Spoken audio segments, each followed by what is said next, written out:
What is up, my Sabronis? This is the Sabos podcast, and just another week of college football and NFL, and Scott being here with us, and we are excited to talk these college football games, excited to talk some NFL. Big Steelers win today. Did you watch it? I saw the assistance from the referees. I did catch the end. Finally, the Steelers finally got to call their way this game. So we will certainly talk about that later on. Sure, yeah. By the way, before you get started on anything, the name is CamDog, and I see that you finally got a little name yourself there. What's the deal there? Are you a rapper or something? Yeah. Do you know who Ty Dolla $ign is? He's a hip hop recording artist. It's Ty and then space and then a $sign, and so I am $sign Abo. Listen, I'm as much a rapper as it is the Christmas season. Before we talked about college football, I was actually going to ask you about this because I did do my rapping today for my wife and for my child and for like the white elephant gift and stuff that I did. You know, my bare minimum rapping.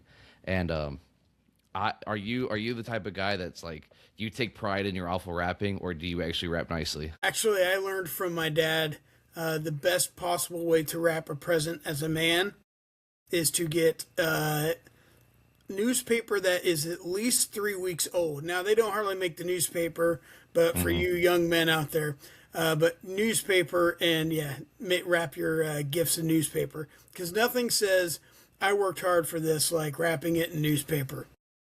Yeah, I don't do the newspaper wrap, but I'm telling you, I'm like, I just grab a piece, put the thing down, I roll it around. I mean, and like Kelly always makes fun of me. You know, people want to judge, but honestly, I take pride in the poor rapping that I do. It's a gift to wrap presents as bad as I do, and I think that it's just a man thing. Around? You wrap the no. Like I get the appropriate, but I'm telling you, like it'll be a gift like this big, and I got a sheet this big, and you fold all of it, and like the edges are going like way over, and I got to take like 4 pieces of tape to get it, and you know the paper's just all folded whichever way. I like I said, I take a lot of pride in the wrapping ability that I have. Listen, I'm not saying I'd like to be, but if I could be a fly on a wall while you're folding toilet paper, I'm kind of nervous for you. I don't think you would want to be in the wall while I was folding toilet paper. That's correct.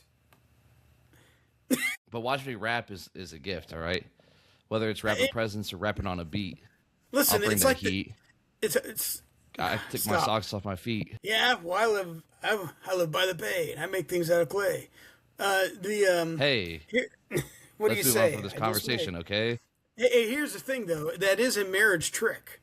And for all those young men out there, if you screw something up bountifully awful, there's a greater likelihood you won't be asked to do it again. Yeah. Why do you think I do all the laundry and dishes and everything else in my household? Because you do it well? Yeah. I do everything to the best of my ability. And wrapping presents, I give it my best effort. Sure. Hey, how about Sprouts? Sprouts? Sprouts. Hashtag Sprouts. Okay. We should get sponsored by Pepsi. You know how old this daggone cup is? I was drinking a nice DP today. I think Dr. Pepper, if Dr. Pepper ever sponsored us, I would. That's the pinnacle of this podcast. If Dr. Pepper sponsored us. If Brian Bosworth gets on this podcast, someone needs to tag him or send him in. If he gets on the TikToks. By the way, it isn't earlier than normal.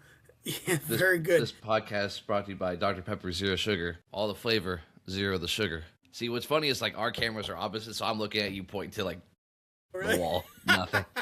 Then maybe I should. Yeah, I don't know. Yeah, well, whatever. There you go. Okay. Well, so you're saying from now on, I need to point this way. Mm-hmm. Oh, okay. And I would need to point this way. Yeah. Yes, correct. Man, what time to be alive.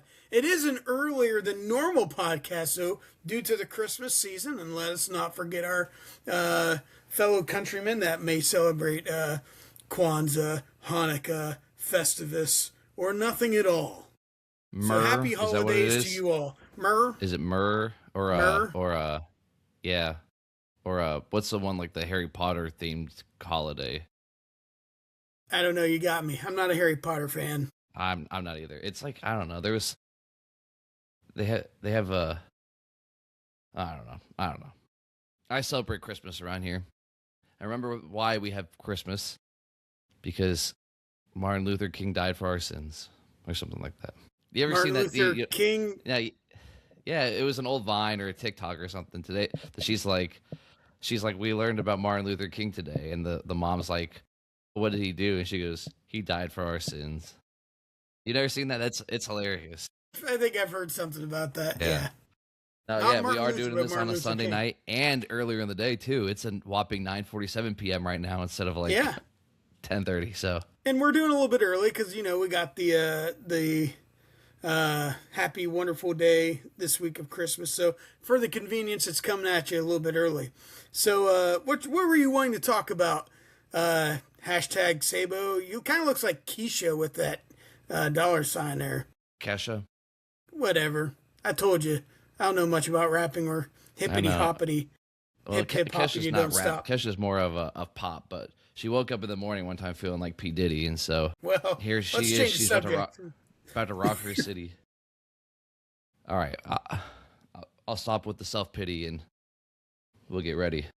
I'll scratch my titty. Hey, so the first round of the playoff games have come and gone, and Friday night gave us a really fun first game. Oklahoma definitely they had a good lead, and it almost looked like it was going to be a dominating performance from them. Bama came back after being down 17-0, scored, made it 17-7, and Oklahoma had a chance to hey, let's milk some clock, not give me an opportunity, and a drop punt gave Bama all hope, and obviously then Bama went on, scored 27 in a row, going up 27-17, almost felt like they were going to run away with it. Some back and forth, and Bama ends up winning 34-24. But a really fun first game. Yeah. And we called that one. We both said that Bama was going to be able to pull it out. And I'm just going to say this real quick. The the Oklahoma fans that were on the TikTok calling us idiots. Eat it. Hey, they were real quiet afterwards. I even went back and replied to them Friday night afterwards. Not a single one mentioned back. They were real quiet. So, Boomer. Boomer, shut it sooner. Mm-hmm. Yeah, Choklahoma lives up to their name. What, they're 0-5 in playoffs now? Mm-hmm. How in the world?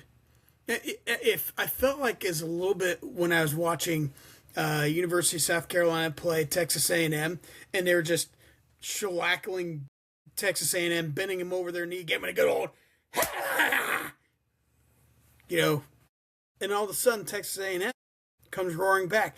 And all South Carolina had to do was not screw it up. And they found a way to screw it up. And it's like, you had at home, you were beating the snot out of Alabama, and you muffed a punt, and then there's the pick six. And it's like, holy crap. You could have done anything else but that. You could have just gone 3 and out and punted the ball and got away. You could have done anything else. And they just, man, that was wild. Yeah, they handed the game. They handed them the game at that point. But it was a really good, fun matchup, and we got Bama, Indiana, and I used to. Go ahead. I was gonna say the thing that started it this weekend, and we saw it throughout the entire weekend with college football. Special teams in college football right now is really they are in a very sad state, and it started that night. Yep. For the Oklahoma kicker, who all season long has been money, and he missed a crucial one that really gave Oklahoma a chance still. That really sealed the deal when he missed that. And so we got Bama, Indiana. I assume we'll be doing this next week, and so we'll actually I know we kind of went through 2 weeks ago and did the bracket pick, but next week we'll actually break it down more. But we got that matchup that we wanted. It's going to be a good, fun matchup. Then on the next one, we kind of thought Ohio State, Texas A&M, and Miami ended up getting that one. That game, freaking yesterday at noon, absolute doozy, absolute stinker of a game. I mean, I like the defensive struggles.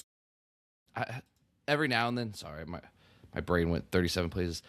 I do, but at the same time, I hate boring games, and that was a boring game the other day. Yes. It Just no reminded me. offense. Yeah. There was like 7 missed field goals, like total. Like it was just Correct. insane. It reminded me, well, it's like a polished turd of special teams again, but it reminded me of the, what was that, 10 years ago or whatever, the LSU Alabama game where it was 6-3 or something like that. I was like, and it was like, but look at these fantastic teams. The defense is just so good. The game is fantastic. I know the score is low, but oh my gosh, you can see these. I'm like, no, that was bad. It was bad. It wasn't even great defense. I really don't think the defenses were like outstanding. Marcel Reed just was bad. Carson Beck was just bad.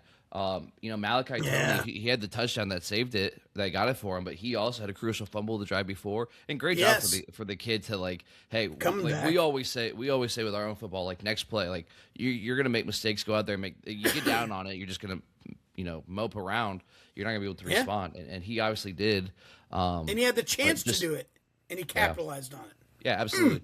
Miami had 175 yards on the ground.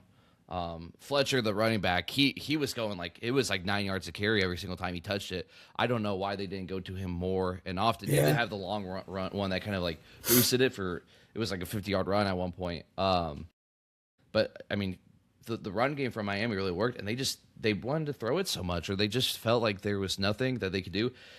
Marcel Reed was struggling for his life all game long, running around everywhere. Whereas all season long, he's been able to improvise. The last 2 weeks they haven't.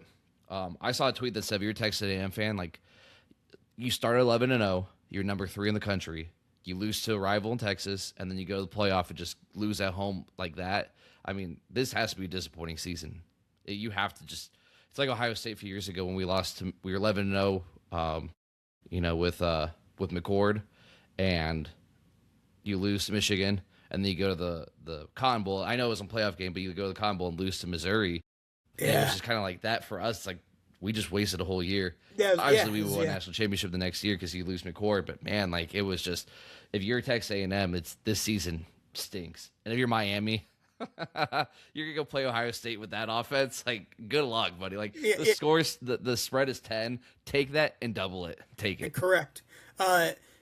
Fletcher, he was originally committed to Ohio State. I remember when all that was happening, and then they even talked about on TV how you wanted to be closer to home, which was fine.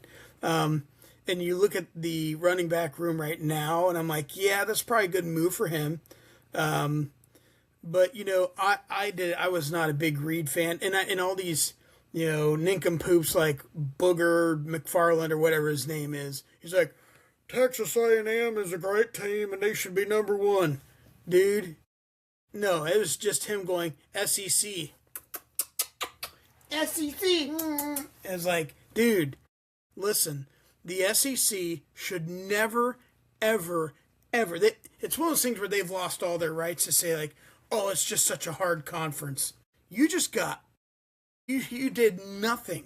You were supposedly the almost number 1 team in the country, and you did nothing.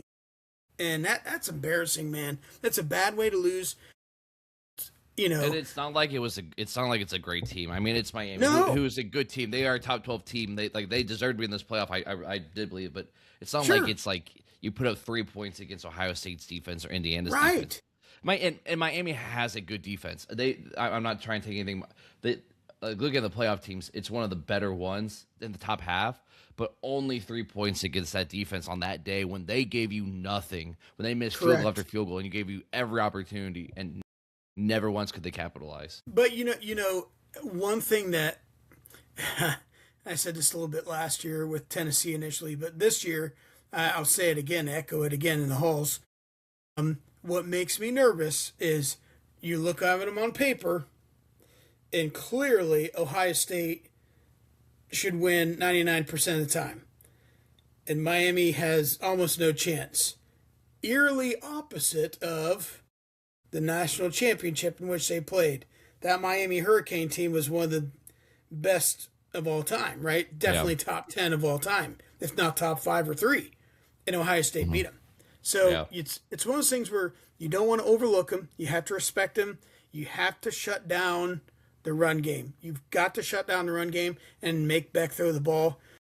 if an NFL team thinks that dude's going to be any good in the NFL, no way. No way. No way. Yeah, I agree. No, you're right. Ohio State can't overlook them, and I think being in a playoff game, they won't. I think they've had some time to get ready for them. Like obviously, these last 2 weeks, you're not getting ready for just one. You're doing things that would help you for both, and they're going to have a good 10 days or so to get that done because they play on New Year's Eve, so 10 days from tonight, basically.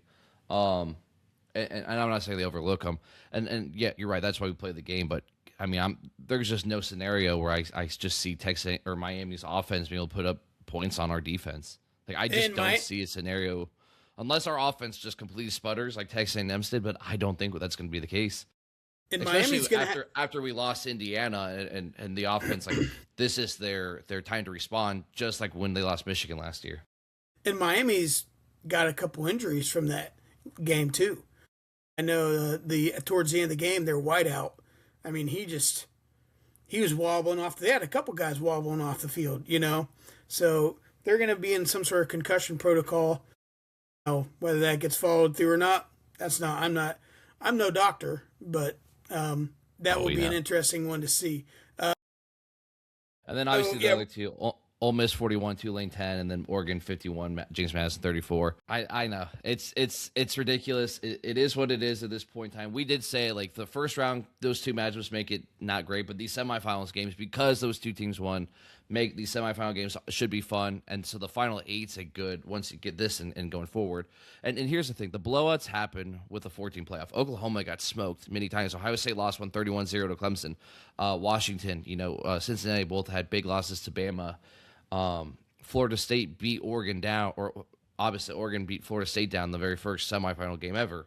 So the blowouts happen, but when it's two group of five teams getting blown out against Ole Miss, who they want to act like they're just so oh great, no, you got a bye week basically. You got a tune-up game for Georgia, and same with Oregon. You got a tune-up game at night at home against James Madison. You and I said it 2 weeks ago, a group of five playoff would be so much fun. And I watched I watched Montana State yesterday. Montana was down, a good amount, came back, had the lead, blew it. Montana State won. I watched FCS football yesterday. I would watch a group of five playoff. I would love James Madison, Tulane, and national championship, in a group of five championship. And some jabroni on the YouTube TikTok version. What's that called? You're on the YouTube TikTok. What's it called? YouTube TikTok? Yeah, the TikTok. No, the YouTube version of TikTok. Yeah, Shorts? Yeah. Shorts, yeah. Yeah, so some jabroni on there. He was an Oregon State fan too. He's like, they would never agree to do this, and Oregon State's closer. They're in the Power Four, and I'm like, buddy, I hate to break it to you, but Oregon State and Washington State in the Pac-12 aren't Power Four. He's like, well, we're closer to that than Group of Five, and they would never allow it. They'll never agree to it. And I'm like, what are you talking about? And he's like, you would never watch that. You don't watch FCS like I do. And I'm like, good for you, buddy. If you're watching every single FCS game, you're right, I don't. I don't watch every Group of Five game, but I would watch a Group of Five playoff. Just like if it's an interesting FCS matchup, I watch it. I had it on. And so the ratings would be there. Obviously, it wouldn't be Ohio State, Georgia big, but it would be a big game. People would watch it, especially if it's a filler on this Saturday after Christmas. You got a playoff game of that, or a turn. Maybe not playoff. It's a tournament though, and people like tournaments. People watch the NIT for a reason. They host it at Madison Square Garden for a reason. This is the NIT version of it, and it'll be fun. And again, if James Madison or Tulane was truly a top 12 team, put them in the playoff. I'm fine with that. Boise State last year, Cincinnati in 2020, UCF in 2017. Those teams deserted. 2011, Boise State had a team that was 11-0. They lost to Nevada at the very end. They had Kellen Moore. They had Dante Pettis. They had dogs on that team. They did. Those teams belong in the top 12 if they are a top 12 team. But in the modern realm of college football, if you're not top 12, don't put them in. Go to the NIT. It's great. It's fun. It's people would watch it. So there's a lot to unpack there.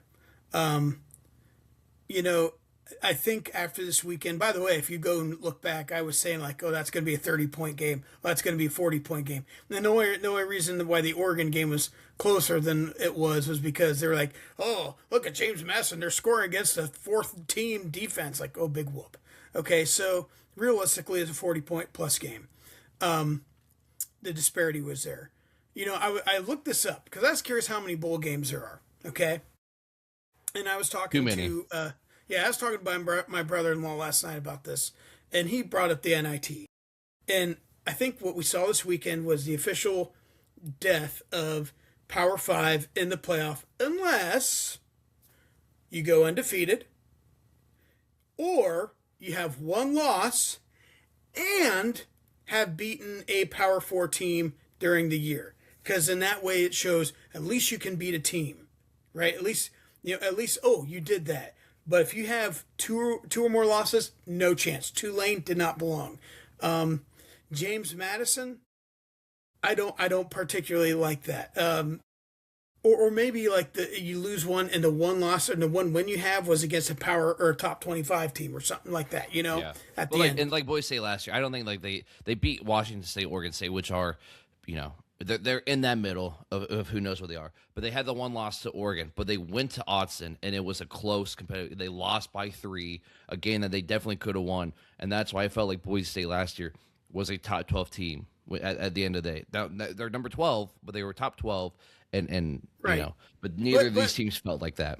But James Madison did beat Duke, and Duke won the ACC. Mm-hmm. However, they won the ACC because the ACC, how they run their conference championship, is moronic. So right, but I'm just saying, like, watching James Madison versus Boise State last year, watching James Madison versus Boise State, there's nothing about watching James Madison that makes me feel like they're one of the best teams. Boise State had one Heisman runner-up. Like, there were things about that team that felt like they were a top 12 versus James Madison. It's like, yeah, you beat Duke, great, you won your conference, but you weren't top 12, and it showed. Now, yeah, correct. And here's the thing, and I was thinking about this last night. They always talk about in the NCAA in March Madness, the eye test. Eye test. If you look at Ole Miss Tulane, that is a first week or second week game, of the season, and hardly anyone watches it. Same with James Madison, Oregon. That would be like, oh, that's a joke game, and that's going to be a killer. No one's even going to watch it. Who on earth on that committee, other than Condoleezza Rice, or I don't even know if she's involved. Again, I'm sure she's a very nice lady. Much love to you, Condoleezza. But here's the thing. Who in their right mind would think, oh, yeah, that's a great matchup. I think people will tune in for that game. That'll be a great game. It's just so stupid. So here's the thing. If we went to a 16-team playoff, all right, that's 15 games. If we had like an NIT, call it what you want, that's another 16 teams. The next 16 teams, that's another 15 games. That's 30 games. That's most of your bowl games. If there are, if we were to, by bracket, have each one of those be a bowl game, you know what I mean? And then, so what about the next, ranked 33 and beyond? Well, Michigan State, go play your, Tax Slayer Bowl or whatever. I don't know, whatever. But, but go do those games, right? And have those games for the non-field of 32. But then you have your top 16, then your next 16. And you could have a lot of Power 5 teams in that NIT. And if you have a really good, like, undefeated Boise State, a la Boise State, etc., then they would be able to get into the top. You know what I mean? But otherwise... Yeah. And you don't even need 16, like, because obviously March Madness is 68, it's really 64 after some playing games. But the NIT is only like 32. And so you could do the top 8 group of 5 teams and then fill out the rest of your bowl games. Now here's the thing, though. If you do that, that means some of the locations of these bowl games may not be the traditional location. Like, for instance, I think, and we see after all this stuff, the first 2 rounds of the college football playoff should be a home game. And so, you know what? The Holiday Bowl might be at Ohio State. Okay, fine. We know it's a home Ohio State game. Call it a Holiday Bowl all you want. But at least it's there and exists. Because otherwise, the bowl system will not be here within 2 years. It's gone. It's dead. I agree. The bowl system is part of the problem as to why the playoff took so long to get here. And the bowl system is part of the problem as to why them getting from 4 to 12 took so long, and whatever is next, because the Rose Bowl always feels we have to be on New Year's Day at this point in time. It's like, no, you don't. Like, why though? Like, what part of that? Like, yes, I know it's tradition, I know it's history, but it could change. Tradition, history are allowed to change and alter to make something better. And you're right, you could call it the Capital One Orange Bowl at Texas Tech. Like, that's cool. Like, to be able to to say that this is what it is. It's like it's the regional final game at Arlen Field. It was the regional semifinal game at Heisey Park. Like, it's cool to be able to say that. And we hosted this, and then your semifinal games. Yes, if you are the Rose Bowl hosting it, great. It's at that place. Or if you really want to, like, it's the Rose Bowl and the Peach Bowl are always hosting the semifinal games. Right. And the rest Yeah, are the correct. quarterfinal games. Or people keep saying make the Rose Bowl the permanent national championship. If that's, but like then stadium's the falling apart. the Fiesta Bowl's gonna be like, well, we're just as prestigious now as the Rose Bowl or the Sugar Bowl. It's like, we've been around almost as long as it's the people at the top that make too much money off this stupid crap aren't allowing the system that could be so cool and be so fun and give us such great football games at home. Like, Ohio State doesn't get to have Miami come to Columbus on New Year's Eve. How cool would that be? Like, it would be so much fun, but they want to take that away because we have to play the Cotton Bowl at Texas, at Jerry's World, and the All-State Sugar Bowl has to be in New Orleans, and the Rose Bowl on New Year's Day at 4:00. Like, it's the same people they're the same type of people that still like to brag about Michigan winning all their games all time. It's like, yeah, that was cool tradition when Calvin Coolidge was in office. Yeah, I know they're 1.5 national championships since 1945. Right. They have the most of all-time victories, though, because That's right. when they were playing the Blind Sisters of the Poor back in 1895. Williamsport High School Technical School of Beauty. So here's the thing. The CamDog School of Morons. 1901, Michigan 27, the CamDog School of Morons 25. They really got that victory out. They pulled it out. The Sabo School of Podcasting. Kind of hurt 0. on that. Michigan -1. -1. So, moving forward, because you hurt my feelings. But I do, I do think, as chaotic as college football is right now, and listen, what I'm saying is I don't like it. I'm okay with an actual 12 team playoff or 12. I'm okay with that. I like it more than 8 for some reasons, but I do think the first 2 games should always be home games. But I also think if we're going to make this system work and be sustainable, because the bowl games, they're just going to die out in 2 years at this rate. Again, things I don't like, but just call the spade a spade. So what can we do to give these bowl games life or allow them to exist? And maybe that is you have the big dance and you have your NIT, and then you might have a couple peripheral bowl games, and that's so talking about teams left in the playoff. We talk. Can I say one more thing real quick just about the playoffs? Sure, because I agree that podcast. there's things that need to be fixed with it, and part of the problem is like the NFL had 2 games last night on a Saturday night, and because of that, the big game Miami and Texas A&M was at noon on ESPN, and the other 2 playoff games got relegated to TNT and HBO Max. Like, and if we're gonna expand the playoff, if it is to 16 at some point, and the all 8 games are at the big places at Columbus, at Indiana, at whoever's hosting it, and we're gonna have to like dance with the NFL and put games on TNT. Like, that's just not good for the sport. It's not good for trying to grow it more and everything. So there's things that there's so many logistics to it that the money is just going to be the problem and not allow it to kind of go deeper and better than what it should be. It's always money. And that's gonna be the reason, not for what's best for the game and best for the fans. The dollar sign's always gonna win. Correct. I agree. But that's we benefit as Ohio State because of that. Big dollar, big money, big fans, big lots of eyeballs. We've benefited from that.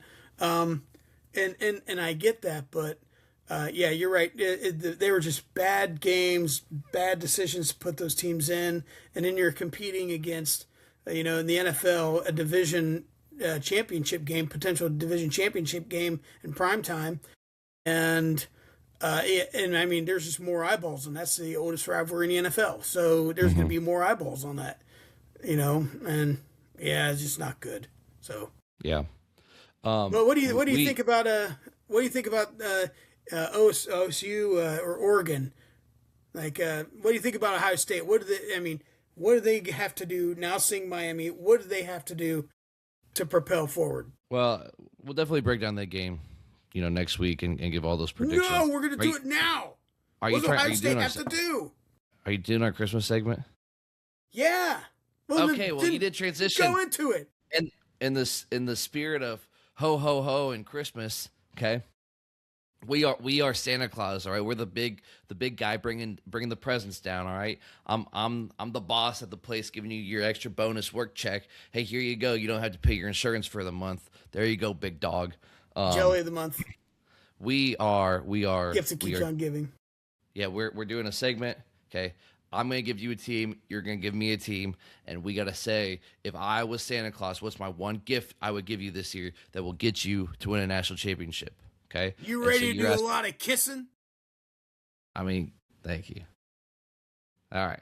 So go ahead. What's your first one? Okay.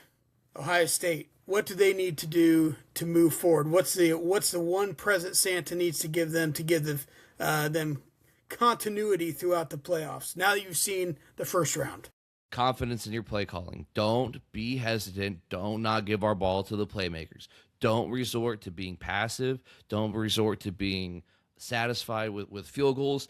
Don't lose confidence in Sayan and Jeremiah Smith and Bo Jackson and all those guys that can put up points on anybody. If we go in versus Miami or Georgia or Indiana / Bama or Oregon, Texas, whoever you would play, and you get conservative, you're going to lose. Don't get conservative. Be aggressive with your play calling. If I was Santa, my present would be confidence and aggression. Don't be passive. Yeah, because I think the only team that can beat Ohio State is Ohio State. For you, Indiana. Boy, Indiana, they're the Heisman curse. That is a real thing. The Heisman curse is a real thing, and the record is not good for that. So being laser focused. Now I know Signetti's more of a fundamentals guy. Did you watch his interview on 60 Minutes? By the way, I saw like a clip of it. It was pretty good. I like listening to him talk. Like the Penn State game, they're like Indiana hasn't won here in forever. He's like, this team's never played here. Yeah, right. I was like, that's cold. Boy, yeah. And I think there's capability to keep them focused. If there is a team, there's only a few teams that I think talent-wise can match up with Indiana. And Alabama is one of those trench teams, especially now that Daly's injured, because he got injured after celebrating the win against Ohio State. I mean, so you start poking holes in that. As good as Indiana may be, I question their depth.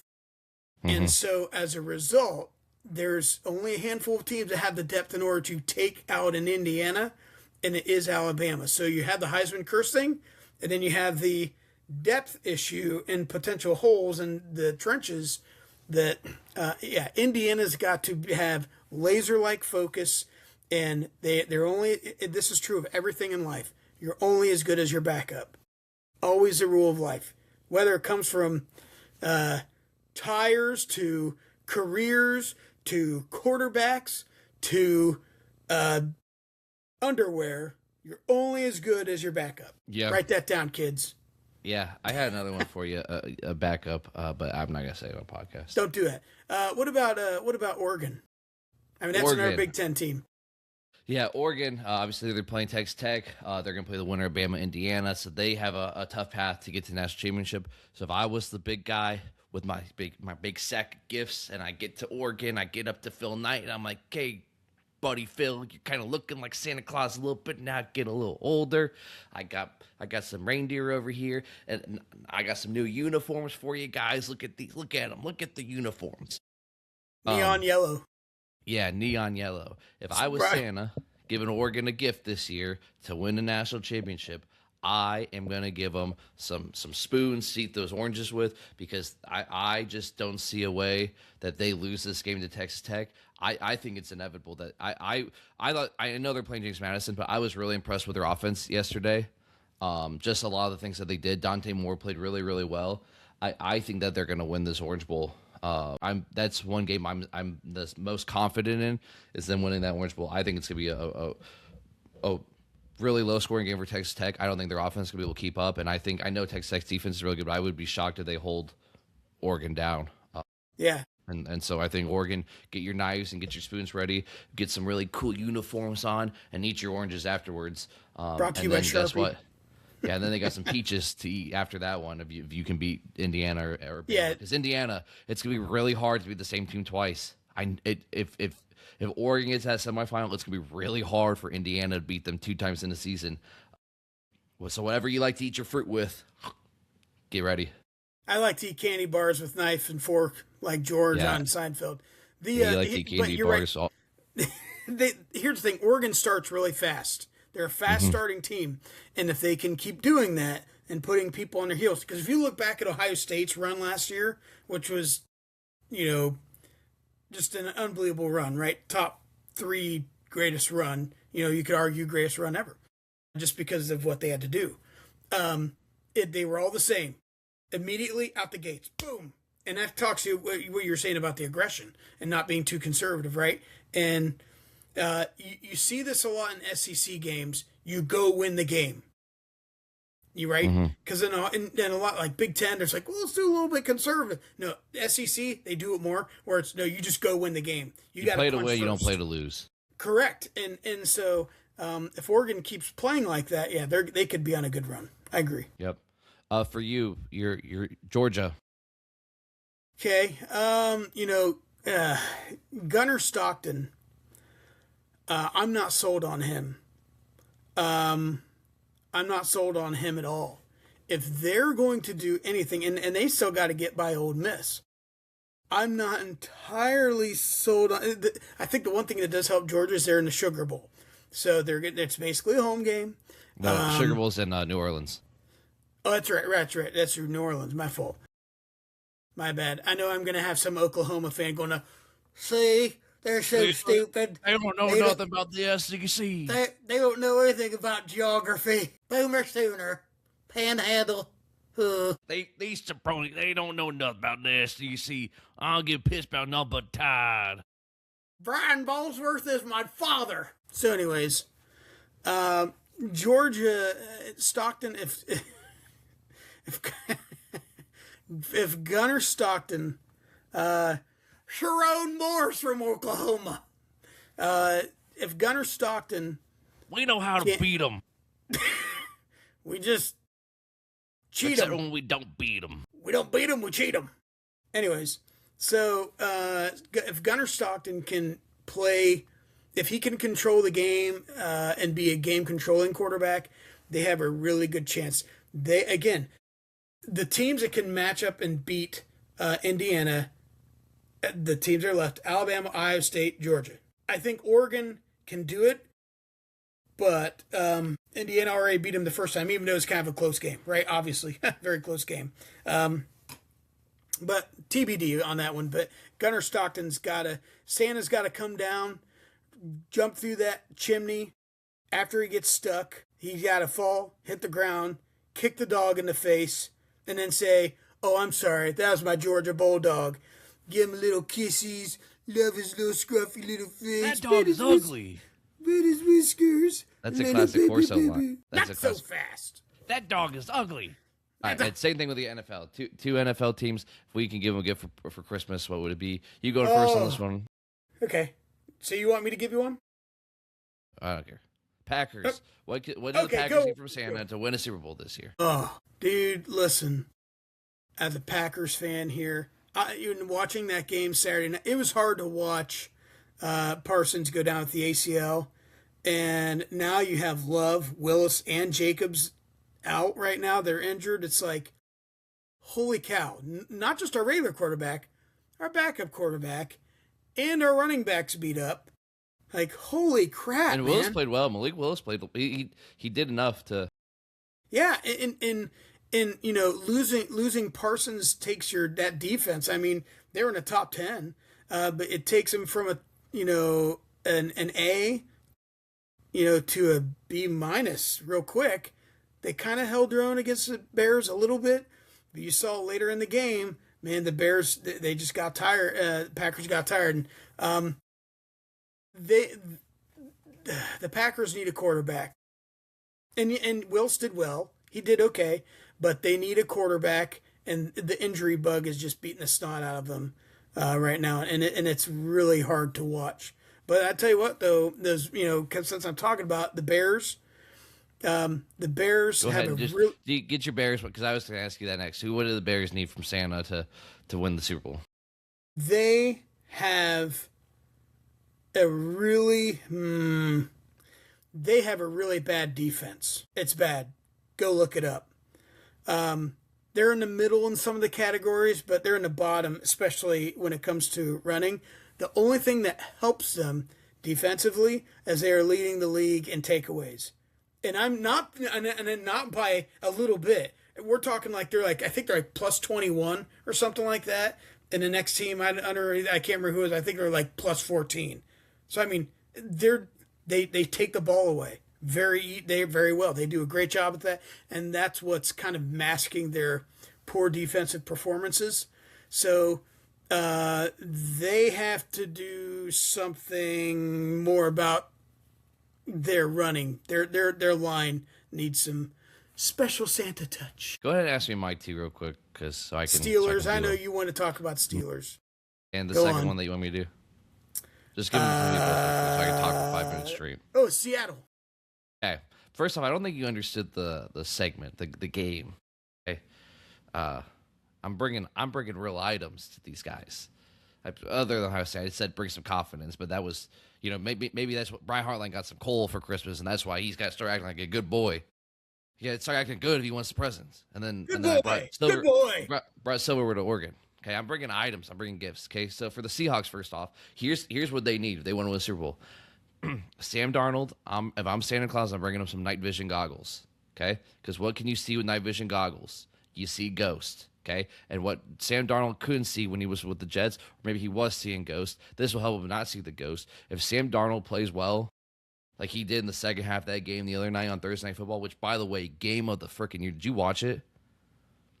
Seattle had luck. They had skill. I mean, the Rams lost it. Seattle came back. It was an awesome game. Fun game. Oh, my God. If Sam Darnold plays that way, Seattle has a chance to win a Super Bowl. But he needs to not see the ghost, give him some night vision goggles, help him see, okay?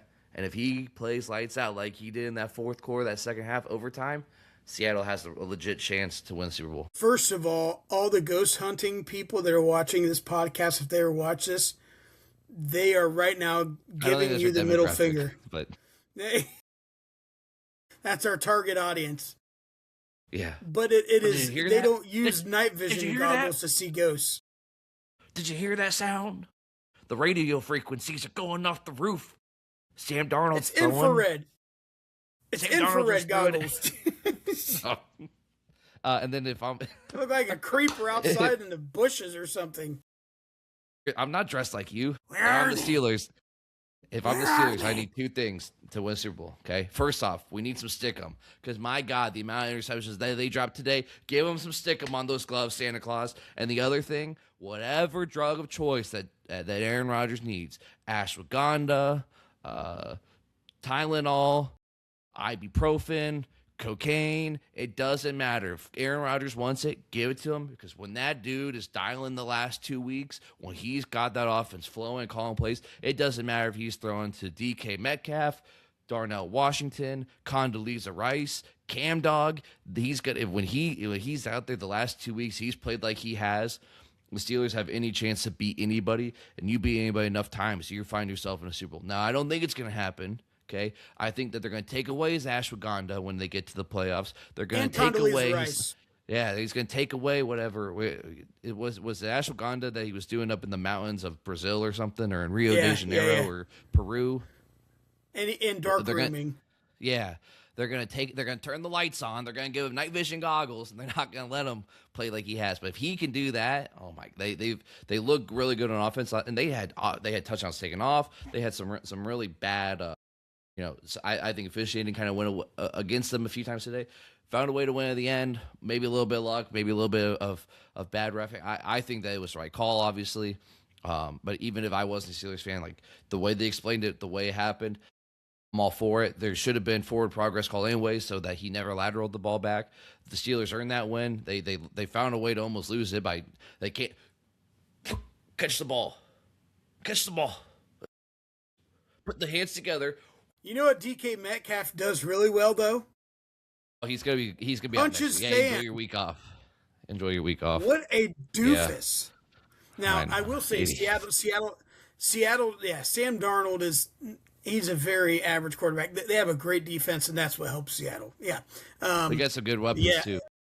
Yeah, but again, the Steelers, I think they're like plus 10 or something like that in takeaways. So their defensive takeaways have been helping them stay afloat, plus they're in a very division, Yeah. You beat Baltimore in 2 weeks, and they're in the playoff, basically.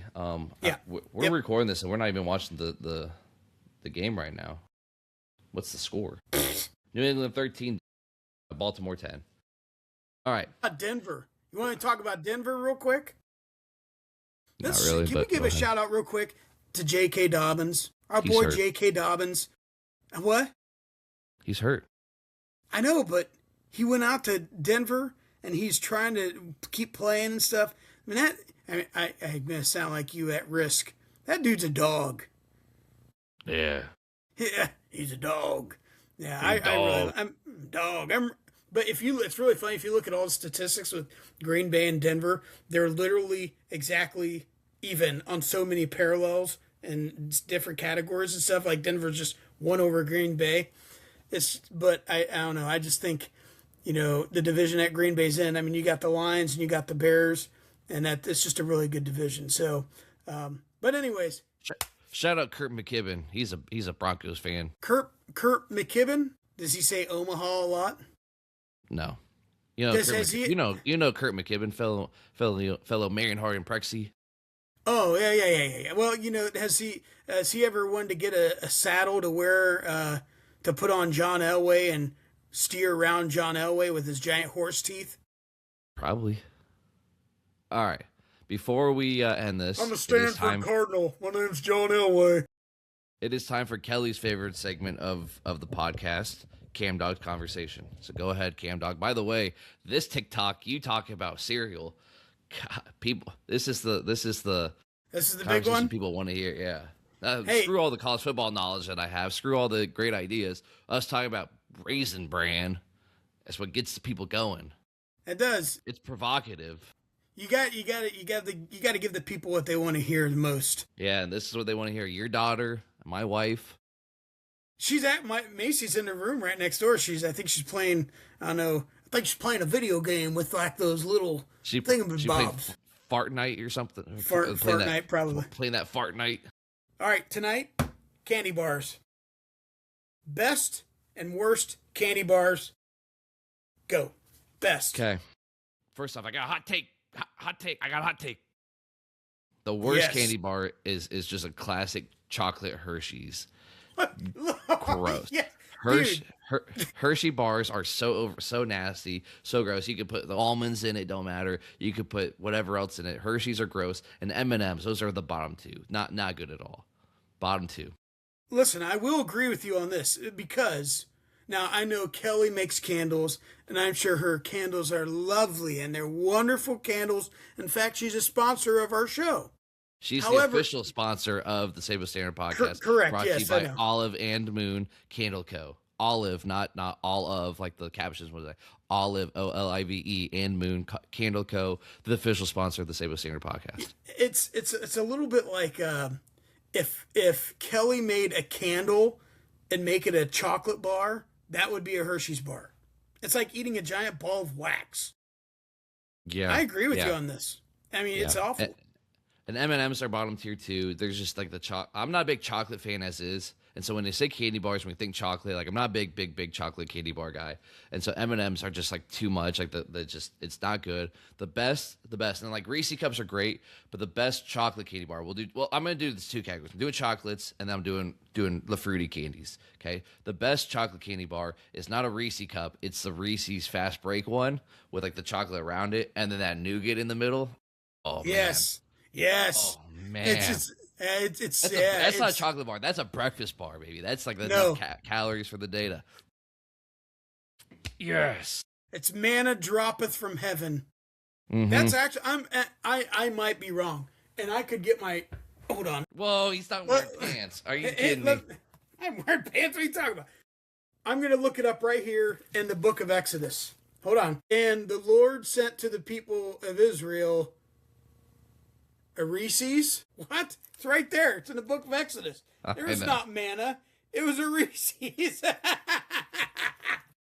Man, God was ahead of his game. Yeah, he knew. Someday these are what people are going to need the most. Will they need his son this time of the year? No, they need a good old-fashioned Reese's. Yep. All right, what about your fruit? The best fruity candy, and there's so many good ones. I love like Starburst, especially like the little ones, the minis, like the mini pink and red ones. Those are good. I love like Airheads regulars, the sour Airhead bites. It doesn't matter. Those are all great. Sour Patch Kids, the watermelons, the cherries, the regulars, all really, really good. But the best classic fruity candy is a classic pack of Skittles, regular Skittles. Are you like Marshawn Lynch? Yeah, I'm just here to eat my Skittles. Okay. Now, when it comes to candy bars, okay, I'm not. A lot of candy bars have been ruined recently because of the gluten-free crap. Now, I know people are gluten sensitive, and listen, if you are, I apologize, but you've ruined my candy bars. And they've made like these candy bars gluten-free as if it's like, oh, these are healthy, so we're going to make them better for people. If you're eating a candy bar, like, why should you be caring if it's gluten-free or not? That's like, can we make this Mountain Dew, like cranberry juice so I don't get a UTI? Like, what the heck? Who's doing this crap? So anyway, I don't eat nachos to be healthy. I eat nachos because they're freaking delicious. Correct. If I'm going to die, I want to die on my terms. So, I'm a purist. And the old-fashioned candy bars were the best. Like, Butterfingers used to be awesome. I like obscure ones. Like, I like Fifth Avenue, Whatchamacallits, Zagnuts. But the best candy bar all time, and this is going towards our demographic of our older people. Okay? This is for my dad. You ready? Werther's Originals. Starlight Mints. Old-fashioned, original Clark bar. I've never even heard of Clark bar. Listen, you know why? Because it's so good, they had to take it away from us. Because they stopped making them in 1945. No, they have the Clark bars now, but it's the gluten-free one, and it's like eating like Civil War. My God, yeah, you get those at like your local pharmacy that's been open since like the town had one street. That's the only place I've ever seen that. The old ones you don't find the old ones, and you'll never probably find an old one. But if someone out there is an eBayer and they find an old Clark bar, like the old Clark bars, I will gladly take those. The worst candy bar, I personally think it is the First off, this is your conversation. Why are you struggling so much? Because you stole mine. You stole mine because I think you're 100% right. However, it's not a candy bar per se, but it's still in the candy bar genre. Twizzlers. Certain ones I agree with. I hate Twizzlers. No, let me. You know what they say? I don't prefer Twizzlers. Hate's a strong word. Red Vines. One thing I've learned from the back of the NFL helmets this year is that we need to eliminate hate, and it takes all of us. Mm-hmm. There's two things in life, Sabo. No means no, and don't take no for an answer. Yeah. Red Vines are the are the bad version of Twizzlers. I think some Twizzlers are okay. Red Vines are bad, but Mr. Pittman Red Vines equals crazy delicious. Okay. only the real ones cookies will and know where that's cream. from. No. You don't get it. If you don't know, you don't know. It's okay. I don't know. I'm an oldie. That's all right. You didn't I know? like Clark bars. Today was a lazy Sunday. Woke up on Clock early it. afternoon. Called CamDog just to see what he was doing. Hello, what up, Cam? We Sabo, should. what's cracking? Can we take phone You thinking calls what from I'm thinking? I mean, we could pre-time a phone call. Hey, call me at this point. Well, maybe someday. We'll just call them. It'll be like Who Wants to Be a Millionaire. Yeah. Hey, y'all. What are you doing right now? Hey, this is Regis Feldman here on the Sabo podcast, the Sabo Standard podcast. We're here with... Here comes Macy, look. She's being recorded for the internet. I wanted to know what was going on. I was a little concerned by the noises. Hey, so we have a special guest right now, Macy Cameron. First off, hey, have you ever... Okay, hold on. All right. Okay, now I can hear you. Okay, Macy, first off, have you ever heard of a Clark bar? Just because he always brings home these like bizarre candy bars, and he'll cut a little piece off, and he makes me try all of them. See, knife and fork. He does. Yeah, this where he gets his Clark bars. Hey, you guys have your Clark bars? Oh yeah, they're right over there next to the 50-cent baseball cards and the knickknacks.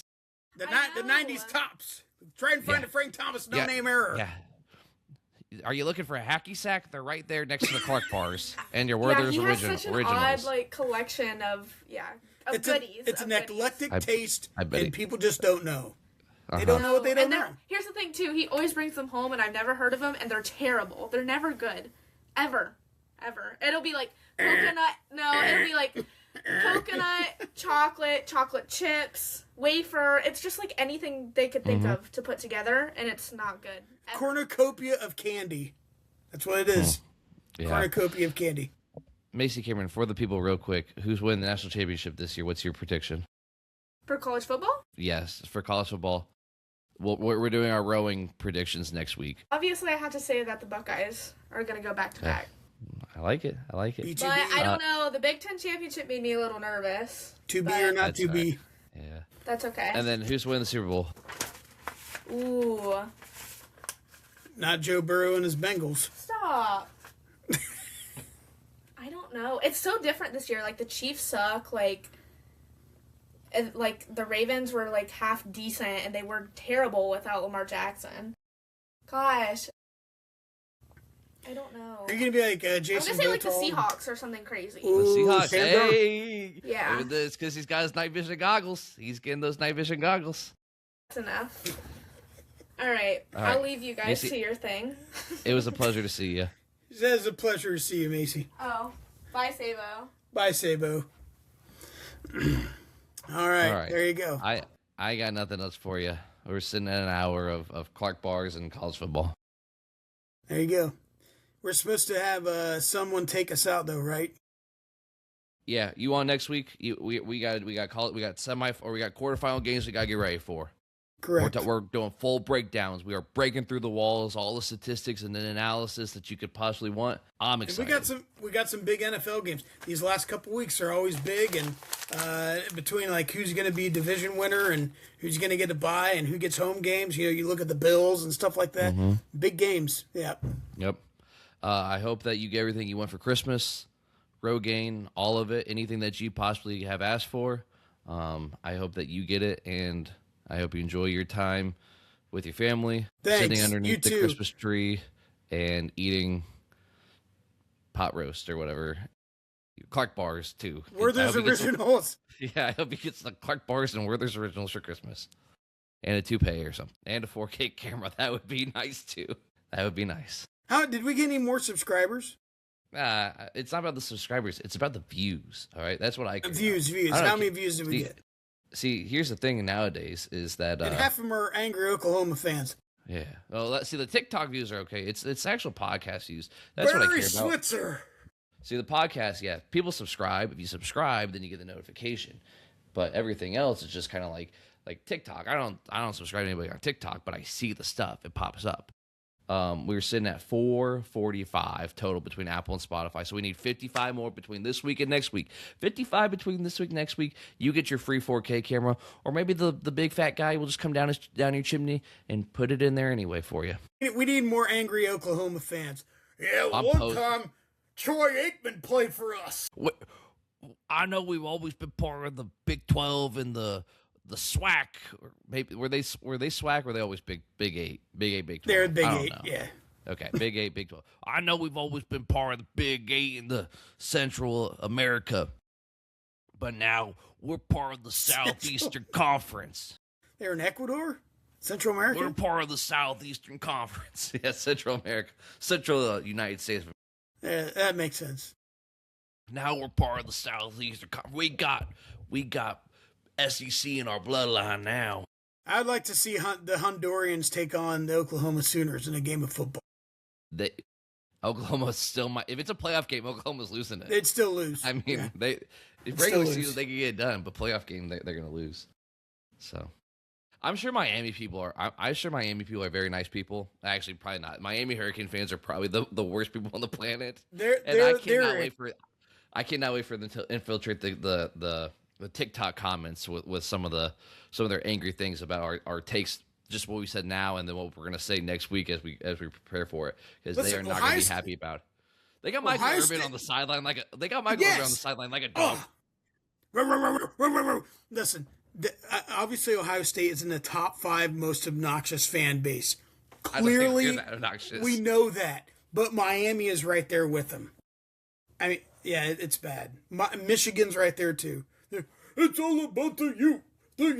It's like they're so dumb they can't even spell you. I can't wait. Well, maybe next week our intro will be the 7th Floor Crew song. Bad idea. No, all right. That might not be our intro, but we do have an outro. And Greg our outro is Mr. happy. Jamal Williams himself. You know what he says? Remember? I forgot where the bathroom is. If you're gonna, all right, Jamal, go ahead and just say it. See ya. See ya. Because if you go piss like a puppy, stay on the porch and let the big dogs eat.